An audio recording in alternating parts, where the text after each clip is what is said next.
Welcome to the party. I'm Sam Ekstrom of Locked On Sports Minnesota, and today we tell you which UDFAs will make the biggest impact for the Vikings.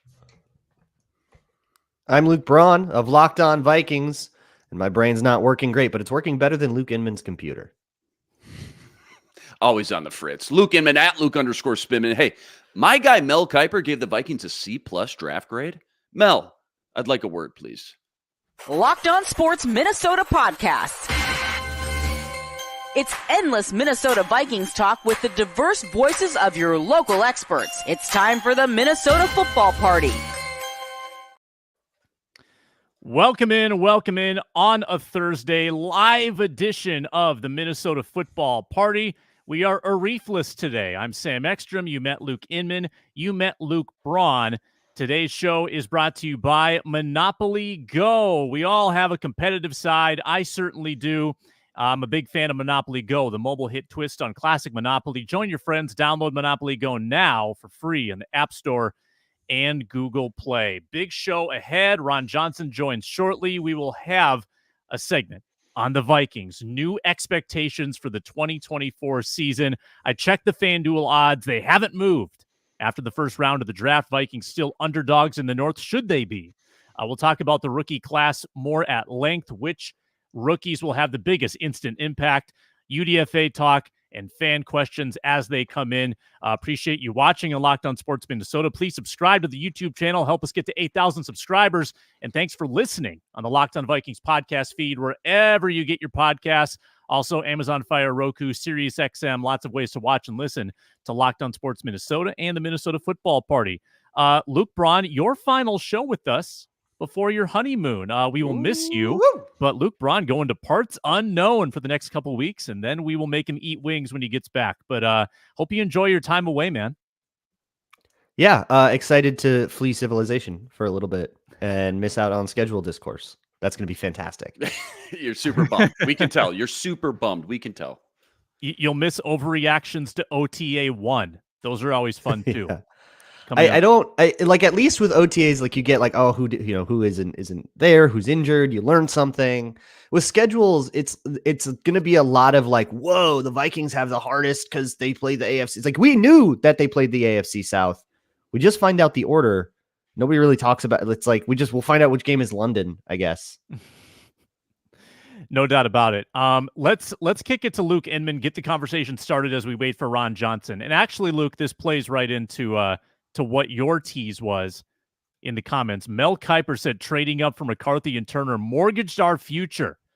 They are our future, says Tristan in the chat. Luke Inman, you were peeved at Mel. What do you think about his C grade on the Vikings draft? Well, it's C+ on paper is like, okay, that's slightly above average. You'll take it. But when you look at his grades, I don't know if Mel was just feeling great that weekend or that night when he wrote all these grades. C+ is actually the third worst grade he gave out. Everybody apparently was a big winner on draft weekend. So I think the only two worst teams, according to Mel, via the draft was the Tennessee Titans, also at a C+, and the Atlanta Falcons with his worst grade was a C. Now, usually, I mean, I've been following Mel like everybody else during draft season for a decade plus. Usually there's a D+ in there, a D, a D-, maybe even an F somewhere in there. So again, I don't know if he was just feeling good or not, but C+, not the worst letter grade in the world, but apparently stacked up among 32, teams in total.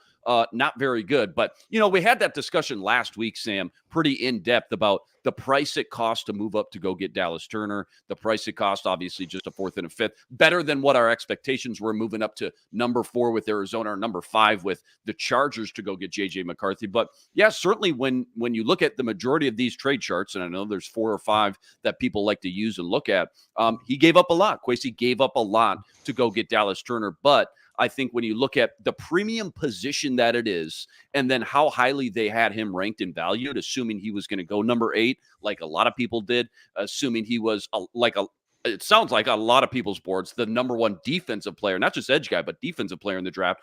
It's a premium position that certainly I think you could justify was worth the price, and we'll find out. I mean, these draft grades are kind of all bogus until we look back 3-4 years from now. We'll find out. But right now on paper, I think the Vikings did get a lot better, although they didn't add a ton of depth, which we knew going in. I believe Bill Barnwell gave that trade, the Turner trade, a D+.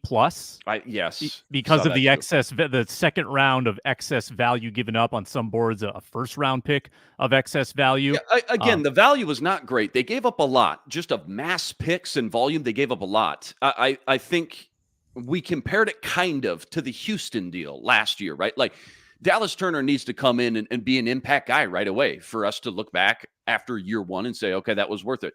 I think he's got the potential to do that, though, too. If he's a double-digit sack guy, it's kind of like the quarterback giving up a king's ransom for a quarterback. Nobody cares if you hit on the quarterback, right? Nobody cares. It doesn't matter what it costs. So it's a premium position, too. I just don't think that can be overlooked as well. Braun, what do you hate? That's so resultsy, I feel like. Like, look, the trades were bad value. That is an objective truth that you basically can't prove otherwise. They paid too much to move to the spots that they moved to, especially with Dallas Turner, a little bit with JJ McCarthy, but it wasn't that expensive anyways. So like saying JJ McCarthy is mortgaging the future is hilarious. You're not a serious person, Mel Kiper, and you haven't been for years. And the Dallas Turner trade was bad value. Like full stop, period. Bad value. It is a different thing from the pick. And I think the fact that they traded up, you're right though. It's good. What it's going to be is if he's not immediately an impact starter as a rookie, people are going to start complaining about it endlessly. Mm-hmm. Give rookies time. For sure. Yeah. Patience, please, God. This is especially over the last decade or so. Same thing with Scene. There's a trade. It was something else. Like same thing with Scene. He didn't play week one. People wrote him off, and that was it. And he didn't play it all last year, and that bore out. But it is not correct to write a rookie off week one, and everybody who does it. Well, you're wrong. You're an idiot. It's not correct. An expectation. You're just as dumb as Mel Kiper. Play earlier. Yeah, it's not correct, but unfortunately, we just live in this instant gratification world. I've seen it happen more and more over the last decade, specifically in sports, where it's a "What have you done for me lately?" I agree with you, Luke. It's not right. These guys, and we can challenge ourselves to be better than that. These are 20, 21-year-old kids. What were you guys doing when you were 20, 21 years old? These guys are put in a extreme position right out the gate. And obviously, a lot of these guys have a ton of pressure. Dallas Turner is going to have a ton of pressure hanging over his head as well. But you're totally right. It does take time. And again, given the age and just the entire situation as well, I think we should give him a longer leash here if he doesn't come out and be a double-digit sack guy in year one like Will Anderson was. Unfortunately, I hate the fact that not only are we going to compare him to all these picks that we gave up, but it's going to be so easy to compare him to Will Anderson. And as much as I love Dallas Turner coming out, Will Anderson was a top 3 pick for a reason. Will Anderson was like one of those elite blue chip kind of guys. I don't think it's fair to compare to Will Anderson as well, even though a lot of people are making that connection. Let's get Ron in here as well. The expectation for a rookie, like the fact that we'll have to rely on a rookie for edge production means that you're not going to get that much edge production. Like, it's a rookie. Chill out. Give him time to get used to the NFL, to get used to the speed of things, to rotate in because it's Brian Flores and he's still going to use Grenard and Van Ginkel and everybody else too. He's not going to be on the field every play. Nobody will be because it's Flores. Everybody chill. Feels pretty advantageous too to come in behind Grenard, behind Van Ginkel, clearly being the number 3 edge. You don't need to be in there for all the run stopping downs. You don't need to play 800 snaps as a rookie. And Flores is going to put this dude in the best position. I mean, if anybody was going to maximize his potential and skill set and what he does best, which we assume that every coach is doing that. They don't all do that. They're not all great at that all the time. Flores, you should have a lot of confidence, sleep easy at night knowing that. Yeah, Ron Johnson joins us at 3 Ron Johnson. Today we get Ron on the road. Ron headed to an unknown destination. We're the theme of today's show, Ron, is expectations. Expectations for the rookies, expectations for the team. I was checking out FanDuel, and before the draft, the Vikings were underdogs to win the North. They were plus 750. Chicago was plus 370. I looked at it today. Hasn't moved. Hasn't changed whatsoever. The Vikings are still 2 times less likely than the Bears to win the NFC North. Ron, one's a 7-10 team with a rookie quarterback, and the other's a 7-10 team with a rookie quarterback. So. So Caleb Williams, I guess, twice as good as J.J. McCarthy. But Ron, Must be nice to have PR. Have your expectations for the Vikings changed based on what happened in the draft? No. So I don't really. The one thing I love about FanDuel and all these betting sites, they are basically just taking the numbers because the house never loses.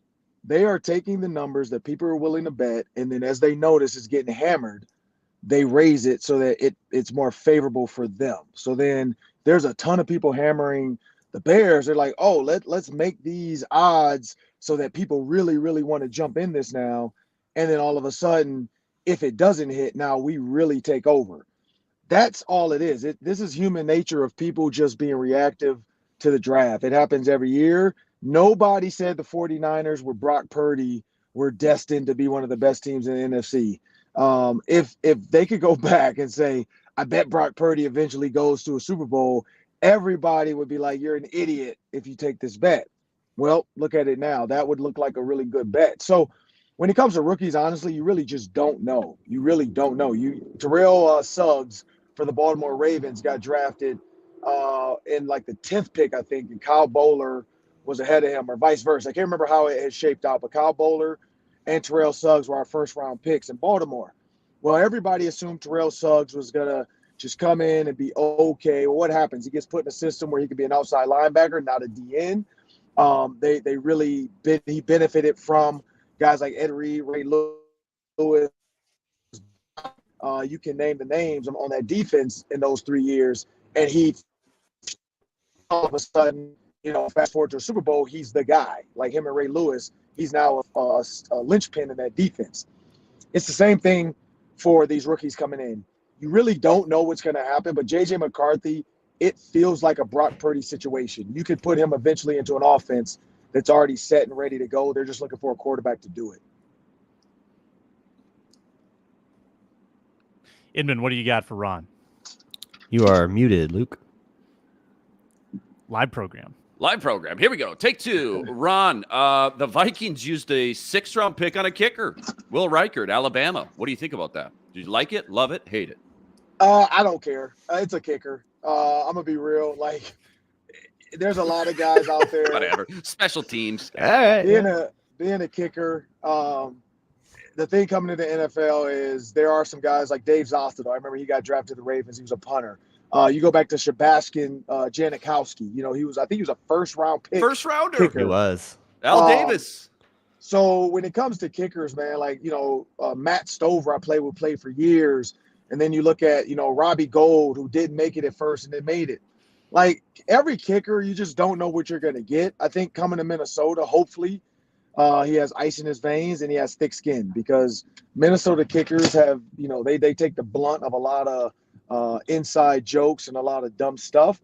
But if he's a kid that could sustain some tough situations, I mean, he is coming from I guess you want to call it a blue blood school. He should be up for the moment. So I'm guessing they drafted him to come in and be the guy. But if he goes into training camp like some of these other guys and wets the bed, he's gone. So it's all about the performance. But I'm happy that they took a priority and said, you know what, let's see if we can shore up our kicking game, and this might be our guy. Yeah, like I don't think he's there that the Vikings used the 202nd round pick on a kicker. The Raiders back then, the Oakland Raiders used the 17th overall pick on Sebastian Janikowski. Just never forget that, okay? Never forget. And I think Reichert, like if you're ranking or creating odds on which rookie has the biggest impact in 2024, probably go with Turner as the favorite, and then McCarthy might not play. Reichert could be number 2. Reichert could play all 17 games, or he could not make the team, and John Parker Romo could win the job. We just don't know. But kickers are there's a wide range of outcomes for how this could go. I'm so burned. I'm so burned by Daniel Carlson because we said that about, he's going to compete and all that. He was not the best kicker in that camp. He lost that competition, but kept the job because he got drafted. And there was something very clearly wrong with his stroke that they just kind of like closed their eyes and then went into Lambeau and he had a meltdown and it turned into that tie. And it's like that we spent a pick on you, we're going to stick by you thing, even though you're not the best player, doesn't feel like the meritocracy we were promised with these camp battles. Yeah. But also, I mean, you got to develop your rookies, right? They didn't really develop them. Anyway, True. Ron, what do you got? Or just take the XFL guy and roll with it. Ron, start, bench, cut, wide receiver 3, Brandon Powell, N'Keal Harry, Jalen Naylor. Ooh, start, bench, cut. I'm gonna start Brandon Powell. I'll bench. I'm cutting N'Keal Harry, and then I'll bench Naylor. But I think Naylor and Powell are 3A and 3B right now. They give you different stuff. Powell is going to be the bubble screen guy, the zoom motion guy, whereas Jalen Naylor seems like a true route runner out of Michigan State. And so, yeah, I would say 3A, 3B coming into camp as of right now, because it looks like what's his name? Tyler Boyd he visited the Rams and he's going to the Titans as well. Yes. So don't know if the Vikings can pull that one off. Yep. I was going to hit the breaking news sounder on that. Tyler Boyd likely signing with the Titans, so that rumor not going to come to fruition. But if the Vikings have a three-way competition between Naylor, Powell, Sherfield, maybe N'Keal Harry in the mix. Like I actually like their Tristan Jackson. Don't forget about him. I like their young options to fill that spot for sure. Ron, I know you got to go soon. Quickly, last one. We were debating what the expectation should be for Dallas Turner in year one. What do you think it should be? So there's the thing. You already have 2 edge rushers that you bought in. I think he should be on like the DJ Wanham path, but like accelerated. DJ Wanham had a chance to work in, eventually earn a spot, become a guy that everybody truly liked and started to rely on. I think Dallas Turner's on that trajectory, but like in 2 weeks. DJ Wanham, it took a while. Dallas Turner, within like week 3 or 4, he should be a guy that we're like, oh, you got to get this guy on the field every second and long, every second and 10, every third down. If it's 3rd and 5+, 6+, he's got to be on the field. I think that's a week 3 guy. Again, unless week 1 is the Bears, and the only reason I say that is because you could confuse the crap out of a rookie quarterback. I don't think the NFL is going to do that to the Vikings and Bears and put them in week 1, but you never know. The Vikings have had the Packers before in week 1. So who knows what the NFL is planning on doing. But I do know they would love to see a J.J. McCarthy versus Caleb Williams. So I'm guessing they want to hold that off to later. Ron, we appreciate the time as always. At 3 Ron Johnson on X. Great guests on the Ron Johnson Show. Make sure to check that out. Blake Cashman episode dropped this week. The Vikings' new linebacker, former Gopher. It's a great chat. Check it out, Ron Johnson Show. We'll talk to you soon, Ron. Roundtable tomorrow. Well, appreciate it. And I will say, just a tease, I got a text from Jonathan Grenard. So they did connect me and Jonathan. So we're working on getting him on the show as well to talk about just his impact, Dallas Turner, other stuff. But he did say he bought a house. Funny. Guess whose house he bought? I don't know if that's out there yet. Cashman? Oh, wow. Or No. Grenard? Grenard. Everson. Everson. Trey Waynes. No. Brian Robeson. No. He bought a running back's house. Not AP. No. Oh. Mo Williams. Leroy Horde. Sooner. Dalvin. Alexander Madison. Oh, wow. That was Okay. Madison's house. Right. Okay. Wasn't even in his house for like who knows how long. He just built it. And then the Vikings said, yeah, sorry. You got to give that house up. So him and Grenard basically kind of swapped. He just said, hey, I'll take it off your hands. Don't worry about putting it out there and listing it. So I told Grenard, wonder if that happens more that's often excellent. than we think. Just with so much movement going on. Yeah, players and across the West. agents, they do try to connect guys sometimes and do off-market sales just because they know, like, if you got traded or you're leaving, hey, I know so-and-so wants to get rid of his house. Do you want it? And they connect the two. So that was done by the team. That they helped him out with that. And it just worked out perfectly where, Madison was on the way out and just built a house. And Grenard was on the way in and has a brand new family. So he's looking for a house like that. But yeah, it's funny that happened that way. But hey, it worked out in his favor, and so now he'll be able to christen the house. And he said I said get settled first because I know what moving into a house is like, and a new state, and then we'll get him on the show. So I'm looking forward to that. Awesome. He's got all the nice custom finishes in that new house. That's great. Yeah. Good nugget from Ron Johnson. Thanks a lot, Ron. Talk to you soon, man. Appreciate it. We continue with the rookie expectation conversation next on the Minnesota Football Party. We are brought to you today by Monopoly Go. Told you about it once, and by gosh, I'm going to tell you about it again. Monopoly Go is so much fun. I know I've been talking about it for a couple of weeks, but I got to tell you about all these fun features, like teaming up with your friends for timed tournaments where you work together to build up each other's boards. The more you win, the more awesome prizes you unlock. It's also fun to talk trash to your buddies, too, with Monopoly Go. You can work together or you can be at odds, and you can get hilarious emojis and taunt them when you smash their buildings and heist their vaults. Monopoly Go always is offering new, exciting features, constantly changing tournaments and challenges, lots of unique mini games like Robot Pachinko. Find out what that is with Monopoly Go. There's always new timed events that help you win big, like massive multipliers for everything you win or rent frenzies. There's always something fun to discover. Go download Monopoly Go now, like 150 million others. It's free on Google Play or the App Store.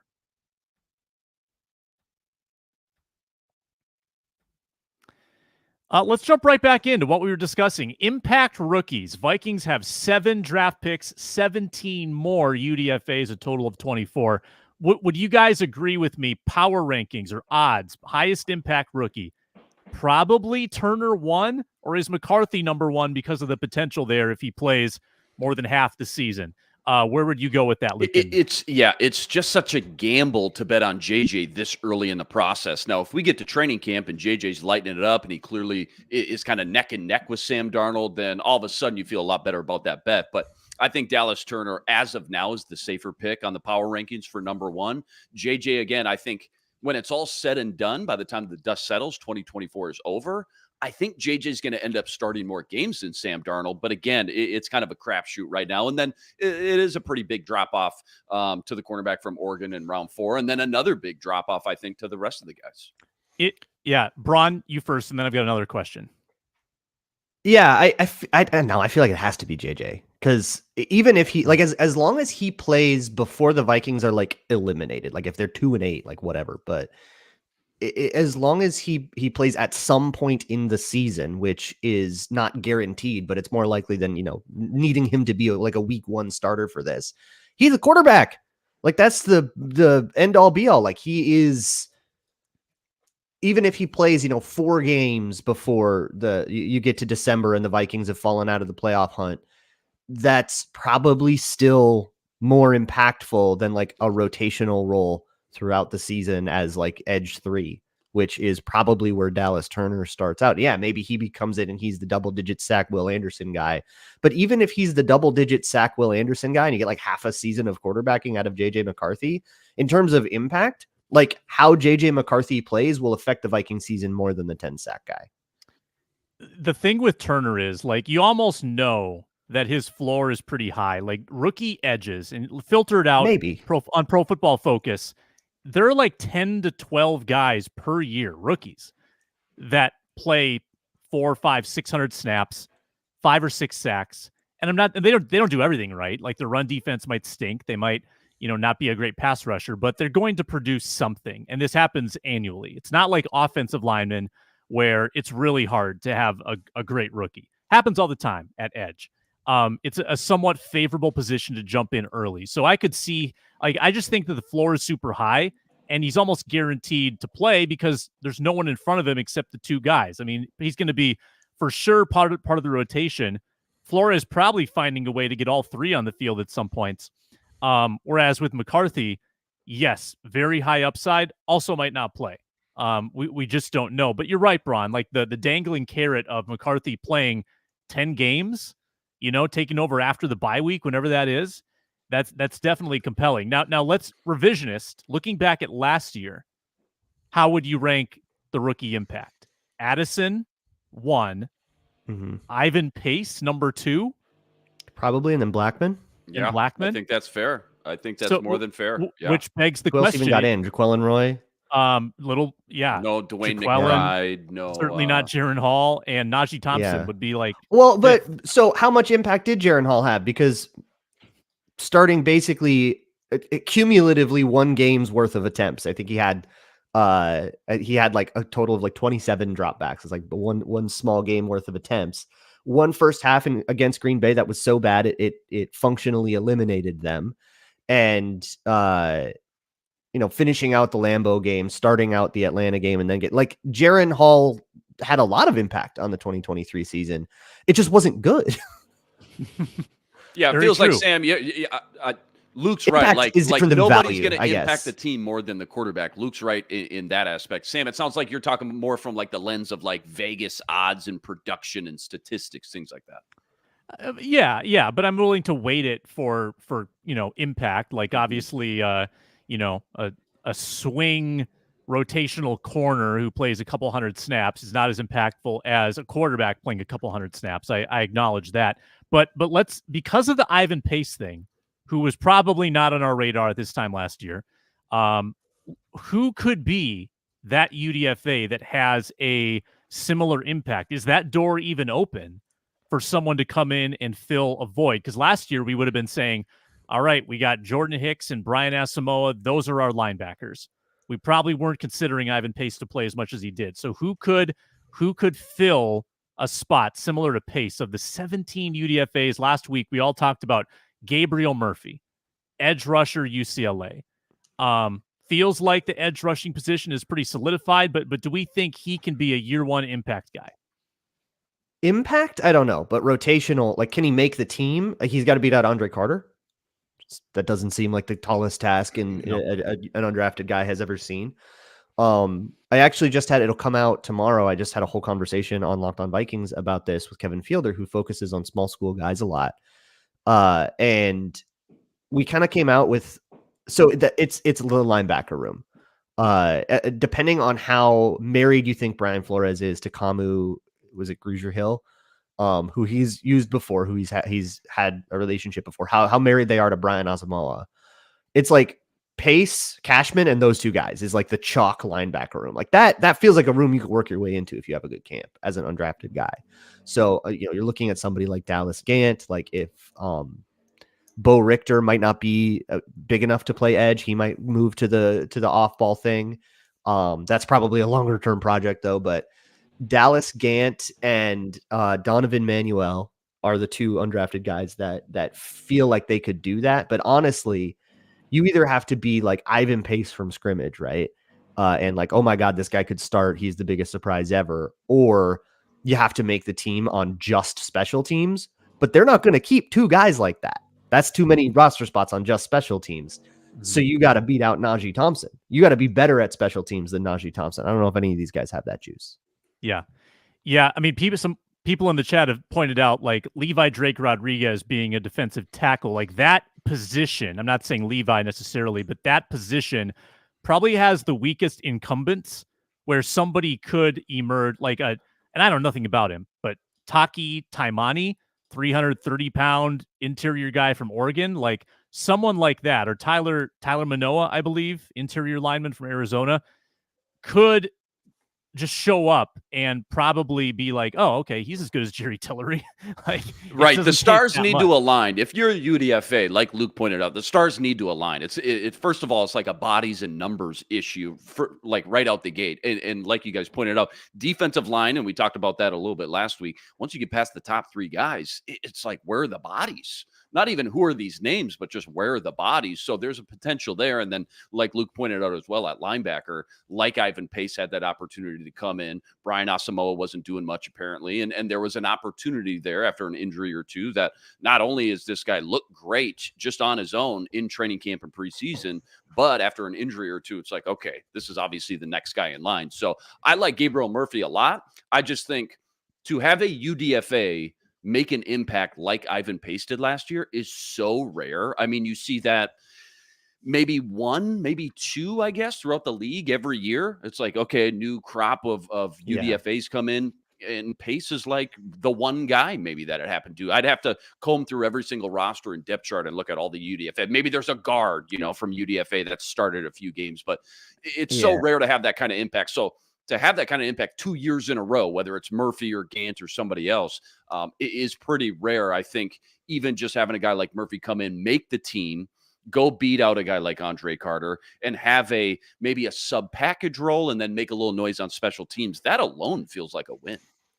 There has to be a really dumb reason that you fell out of the draft. Like with Ivan Pace, everybody was worried about how small he was. It was very clearly not a problem, and everyone was just wrong about that. Yeah. When I think about go way back to Lael Collins, very bad reason for him to fall out of the draft. That had nothing to do with how good he is. Great example. Yes. And it does feel like Kwesi is looking for those kinds of things, because there's a couple of guys that were dealing with knee injuries. Like Ty James, I think, was double knee injury. I think they one of the other, I want to say one of the linemen hurt a whole bunch. And it's okay, so if he's back and he's healthy, he might have actually been a draftable prospect, but he fell out because of that. So we might as well bring him in and see what happens. It's got to be that kind of thing.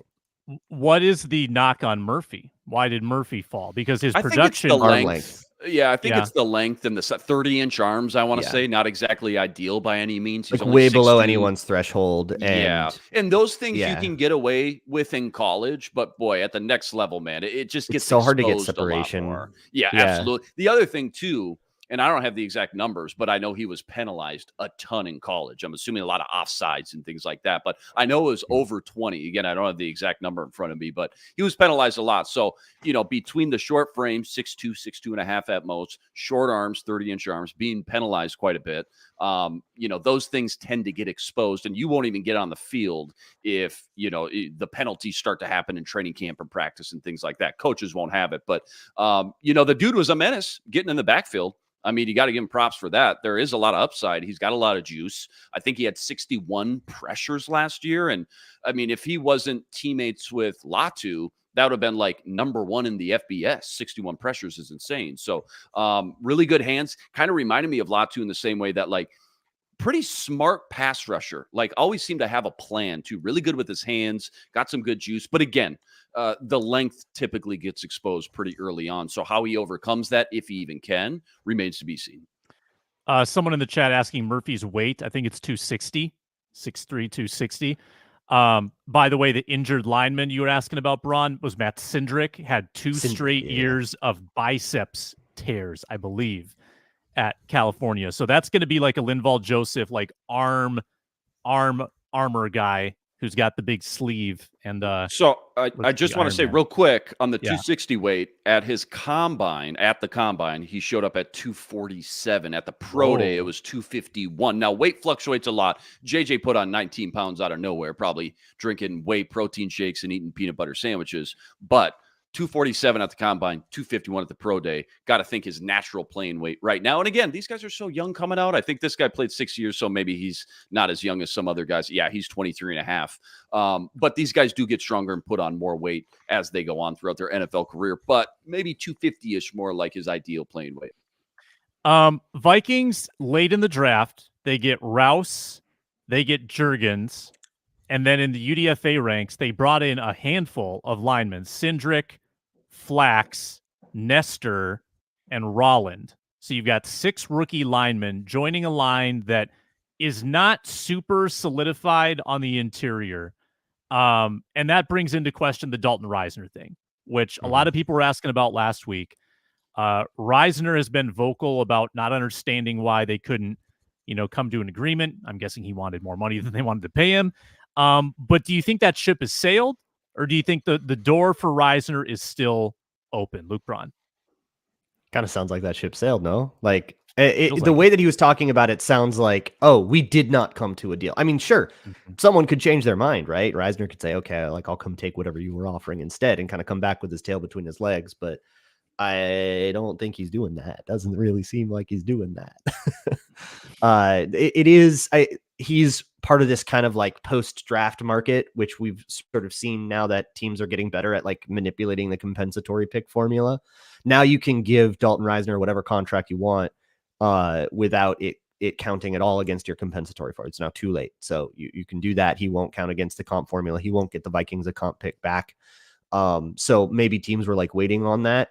He also fired his agent. So he's having trouble getting signed anywhere. This doesn't seem like a Vikings thing in particular. But it does seem like the Vikings just sort of said, no, thank you. And are just going to go with Blake Brandel competing with Dan Feeney, competing with whatever rookie decides they want to get into this competition, which I don't think is good enough, but hey. I don't think you're in the minority in that viewpoint whatsoever. And I know they used one of their day 3 picks on Rouse from Oklahoma. That dude's a left tackle only, maybe a swing tackle eventually. A bunch of people talk about moving him inside. He's not. No, do not move him inside. He's way too slow to pull. There you go. Yeah. And Juergens, maybe of the two, is probably that guy. Yes, he is that guy, actually. Left guard. Yeah. Started a year at left guard, started multiple years at center. But Rouse is again, 52 games started. 52. That alone is a lot of games under your belt, but all at left tackle. Not one anywhere else on the other 4 positions. So swing tackle at most. Probably left tackle, though, backing up Darisaw. What are the skeletons in Dalton Risner's closet because he went through this last year. Couldn't sign. Came to the Vikings late September. And it seemed like he said all the right things. He appeared to be like a really good teammate and played well like he did in Denver. He played he wasn't pretty bad. well. So it is a confusing player. And sometimes they're just, yeah, go ahead. I asked Cody Roark about this when the Vikings signed him, who does Locked On Broncos. He was kind of, we'll say, a controversial figure in that locker room. Yep. And I don't think that happened in Minnesota. I don't think he was here for long enough to like start any beef. And it seemed like people liked him well enough. But people might just kind of not like that guy. Well, I was going to say, when you say controversial, you mean like just kind of button heads with people? He had the thing with Brett Rapine. Remember that on the sideline where he had that whole fiasco, and he had his exit from Denver wasn't. It was not amicable. Yeah. So I don't know. Maybe there's something else going on behind the scenes there, or maybe he isn't as good as we think. I mean, he wasn't better than Ezra Cleveland. He replaced Ezra Cleveland, and now they don't have either of those guys. So, and I think Kwesi might have overcooked this one. I think it was a good signing, though. I mean, it was a good signing, but trading Ezra Cleveland away to replace him with a guy and then letting that guy walk, and now having a competition between a career backup and a guy who hasn't been good in 7 years, you overcooked. Let Kwesi overcook. Maybe chill Kwesi out a little bit on the cooking. 22nd in pass blocking last year at age 27, so not like over the hill by any means. Overall ranking actually pretty low on PFF, 47th. I know that's not everything. That's if you include the run blocking. So not incredible, also not the worst in the world. But we'll see what this could be. Another late season or like early season, I guess, acquisition for whoever gets him. Let's take a quick pause, and we'll return. If you have any fan questions in the chat, let us know. We'll answer anything. Ask us anything on the Minnesota Football Party. We are presented by FanDuel today. We talked about the division odds earlier in the show. You could get the Vikings right now, plus 750 to win the NFC North. $10, win 75. Sounds pretty good. Bet on JJ to JJ, the connection in 2024. And if you're a new customer at FanDuel, take advantage of this great new offer, $150 in bonus bets with any winning $5 bet. That's right, $150 to put on the spreads, the money lines, the player props, the future bets, and much more. FanDuel.com/lockedon. Make every playoff shot count. NBA playoffs in full swing. NHL. Twins have won 10 straight. Hammer that money line over and over again. FanDuel, it's America's #1 sportsbook.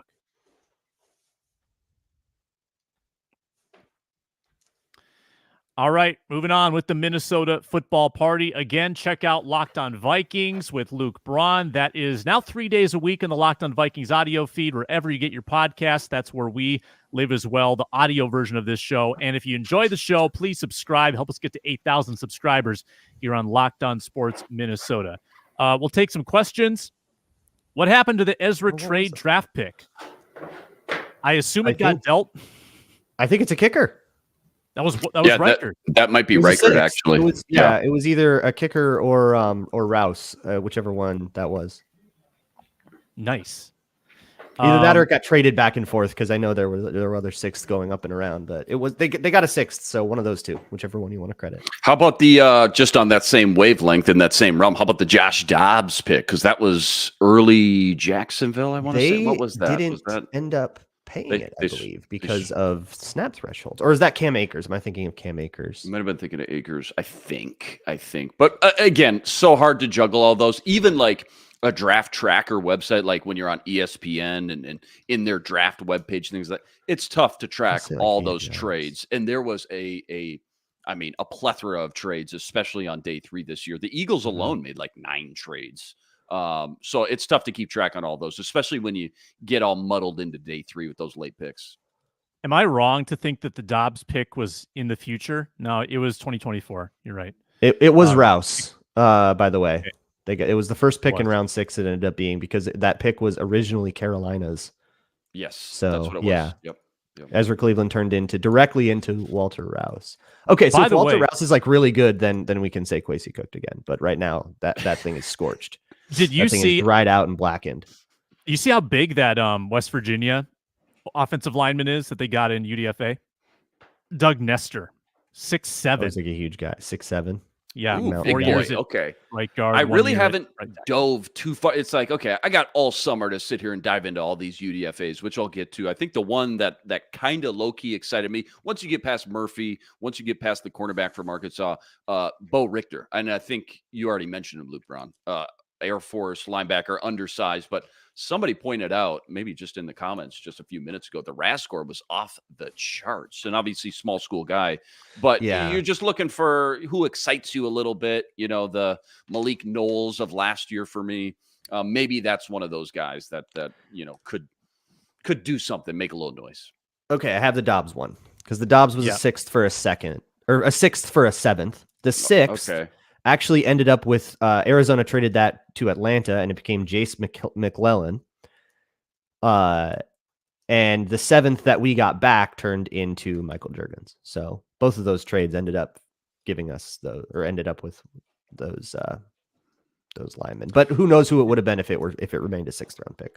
Tristan inquiring about current Rookie of the Year odds at FanDuel right now. Caleb Williams, no surprise, the favorite, plus 210. Marvin Harrison, 2nd. Jaden Daniels, 3rd.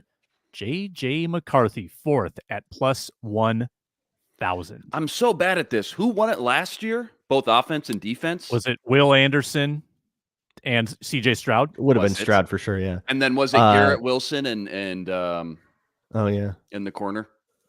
Sauce? The year before, Sauce Gardner. It was Garrett Wilson and Sauce, yeah. So now look at the defense Rookie of the Year odds. I believe we're gonna like what that says. Yeah, Turner's got to be up in the top 3 minimum. I believe he's at the top. He is number 1. Tallis Turner, number 1 defensive Rookie of the Year at plus 500. Latu is next. Jared Verse is 3rd. It's edge rushers. Edge rusher is, I think, defensively speaking, the relatively easiest to step in and have an impact. Yeah. Or I would say safety as well, just because from a pure numbers and statistics viewpoint, they compile a lot of stats because you're getting interceptions, maybe a couple sacks, a forced fumble here or there, and then over 100 tackles if you're good and starting like a Kyle Hamilton, from a few years back. But yeah, either one. Yeah. Sacks obviously is the big one. Tackles for loss. Again, a couple forced fumbles or fumble recoveries, plus you're getting 40, 50, 60 tackles maybe at most. But yeah, it's a volume statistic award usually, the guy who wins it. We got a question about, I'm not sure if, I assume this is JJ McCarthy betting line and how many JJ starts and what's the number. Don't think that there's a line available. That's a little too specific, I think, for FanDuel.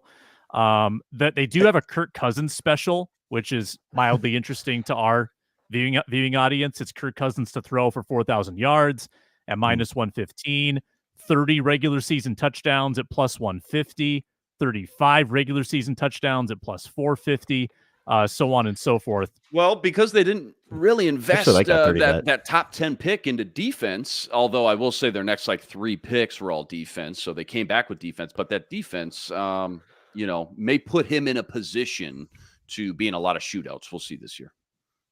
Vikings to make the playoffs this year at FanDuel. What do you think it is? Guess. To make the playoffs? Oh, Braun knows it. It's all you, Inman. 5-1. Actually, twice as good as that. 240 plus 240. Okay. Yeah. Lot of wild card spots. I had the today's NFC NFL. North odds in my head. I'm like, okay, they're dead last in the North, so I guess whatever. But yeah, okay. Which they could still be dead last in the North and make the playoffs. Still They make just have to playoffs. kick out It is everybody else. possible. NFC North could. Well, clean NFC up this year. East, like they did a few years ago, right? Everybody made it, didn't they? A couple years ago. Yeah, at least 3 of them. Is it over for Lewis Seen? Asks Kurt. I will Over, say no? yes. Over it for as He's a got Viking. a chance. He's got a chance. He's got. I mean, if he has a bad camp, he's probably getting cut. But that doesn't mean over. I will. You're down say, a touchdown with 1:55 to go and 2 timeouts. That's where Lewis Seen is at. He's down 10. He needs a touchdown, onside kick, and a field goal. I don't think it's like a. If he's analytically inclined, he'll go for 2. To me that is over. That's functionally over. No, I think that there is still something he can do about it, but he has to now, like, it's time to have a good camp. It's time to actually be like, the reason that I think Seen gets cut instead of, like, usually with first round picks, even if they're like super hyper busts, you let them run out the contract and you just say, okay, what, like, at least you'll play out your 4 years because we spent a first round pick on you. We're gonna at least see if you can develop. Some guys come out in year 4, but if he's still ridiculously dreadful on special teams like he was last year, like, he did not play on special teams. That's why he wasn't active. And that's why they would rather activate someone like Jay Ward. If you're still that bad on special teams, I don't know if there's a place for you as like safety 6. So something's got to get better. But guys, like, remember Mackenzie Alexander? We were talking about him the same way. Like, he's terrible. He can't play. He never gets in. By year 3, he suddenly, something clicked and he was a better player. I think that is the path we have to hope for. I don't think it's likely, but it's not over. I don't think we can say with a degree of certainty. Yeah. We probably don't have enough time now today here, Sam, but I brought it up last week. It'd be a fun exercise just to go through this secondary because Lewis Seen's odds every year by year, seem to decrease just by sheer number of bodies back here, right? They're just stockpiling these guys in the secondary. And like Luke pointed out, every year there's another Jay Ward or Theo Jackson who ends up leapfrogging them, or, Najee Thompson, although he's a corner. I'm just saying all these guys are just stacked in the secondary. You can't keep them all. Even guys like, Joanne Williams seems definitely on the outside looking in. Andrew Booth Jr. Sure. If we're going to talk about Lewis Seen, maybe we should talk about Andrew Booth Jr. just with the Kyrie Jackson and Mekhi Blackman and the Caleb Evans and Byron Murphy. You're just running out of bodies back. Najee Thompson, you run out of bodies back there, man. It's a numbers game at this point. Najee's hard because he's a special teamer, right? Like, he doesn't count as a DB really. So it'll always make the DB room look more crowded than it actually is. But I think you can expand it even more. I think Theo Jackson, Lewis Seen, Jay Ward, I think Shaq Griffin, like it's very much wide open competition. Whoever's not as good in camp. And here's what I love. Flores is just going to keep the best guys. He's going to start the best 11 guy. He doesn't care about where you came from, what draft pick you were, what the name says on the back of the jersey. The best guys will win. There's not going to be a lot of politicking, I don't think. And everyone will play. Everybody's going to play. Yeah. There's a pretty good case to be made and we had the Sam Delker question about Booth. There's a pretty good case to make that Andrew Booth is cornerback 7 going into this camp. You got Murphy, Evans, Blackman, the rookie Jackson, who's probably going to guaranteed to make the team, Griffin, maybe Jay Ward as a nickel. I don't know what you consider him. No, who am I forgetting? I'm forgetting. Actually, no. Najee Thompson. Najee. No, I've got Najee. Yeah. I think Najee might be viewed above Booth because of the special teams acumen, which would make Booth Booth's number 7. pretty gosh darn good on special teams too. Yeah. I don't know, because Booth kind of came around at the end of last year, and I think he supplanted Mekhi Blackman. So I don't know if Booth would be below Blackman on the depth chart. Interesting. Either way, no matter what, this is going to be this secondary, this position, right? Just this back end of this defense is going to be absolutely wild to watch, just to unfold throughout training camp, preseason, cut down days, and things like that. Because this is going to be crazy. I'll say between Seen and Booth, I think Booth is the one that showed a little more last year. Like, he showed a little patience, and that was his thing. He would always overreact. He would bite on everything. He would always take the candy. And I think he showed a little bit more discipline in the end of last year, and I think that's why he kind of came around as a better corner. If that continues, I could see Booth kind of coming around and being a player, the second round pick we hoped he was, but we haven't seen jack all from Lewis Seen. And for Seen, what you want to look for is tackling. And you're not going to find that in OTAs. You're not really going to find that until it's actual preseason, until, the reps are live, or maybe the joint practices where whoever those are with. But if you cannot tackle, you cannot play for Brian Flores. And Scene's tackling, I mean, we saw the struggles with that in the preseason, getting run over and stuff like that. So that is what has to get better. If that is not better, then then I think it's signed. I think Zach Charbonnet still got a piece of Lewis Scene's soul from that preseason game. Just absolutely trucked him in the hole. Yeah, absolutely. Okay, we got to go. Two of these three guys will not be on the team: Asamoah, Lewis Scene, Andrew Booth Jr. I said one. Let's talk about it next time. We got to go. Time limit 50 minutes. We'll talk about that Monday on the Minnesota Football Party. Thank you for the questions. Thank you for watching. Thank you for listening, and we'll talk to you next week.